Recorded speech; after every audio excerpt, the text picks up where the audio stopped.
Piramal realty आणि ISKCON यांच्यातर्फे ठाण्यातील पिरामल वैकुंठ येथे श्री श्री राधा गोविंद देव मंदिराचे उद्घाटन.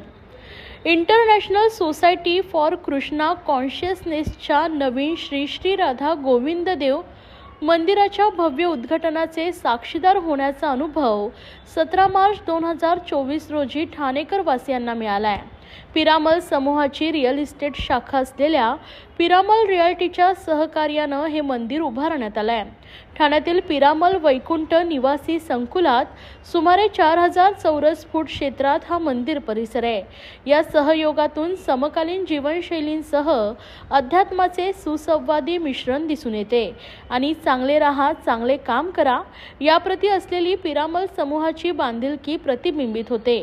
ठाण्यातील पिरामल वैकुंठ येथील श्री श्री राधा गोविंद देव मंदिर हे महाराष्ट्रातील गेटेड कम्युनिटी मधील पहिलं इस्कॉन मंदिर आहे.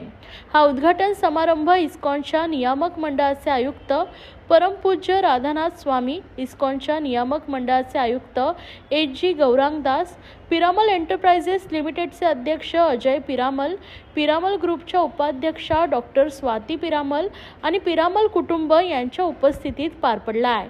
या सोहळ्यात परमपूज्य राधानाथ स्वामी यांचं प्रवचनही पार पडलं. वैकुंठ हे शाश्वत आनंद आणि आध्यात्मिक पूर्णता यांनी भरलेले भगवान विष्णू यांचे दैवी निवासस्थान आहे. पिरामल रिअल्टी आणि इस्कॉन यांचे एकत्र येणे हे अध्यात्म आणि आधुनिक जीवनशैली यांच्या सुसंवादी एकत्रीकरणाचं प्रतीक आहे. यातून सेवाभाव प्रतीत होते आणि चांगले राहा चांगले काम करा याप्रती असलेली पिरामल समूहाची बांधिलकी प्रतिबिंबित होते. किस तरीके से आगे ये चलते रहेगा? ये मंदिर अब इस्कॉन के भक्तगण समाज के सपोर्ट के साथ इसको आगे चलाएंगे.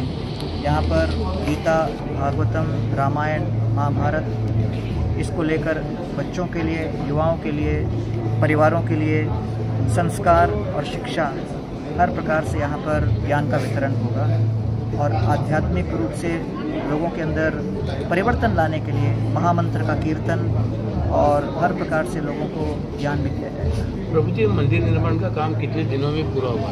ये मंदिर निर्माण का काम लगभग 2 वर्ष के अंदर पूरा हुआ.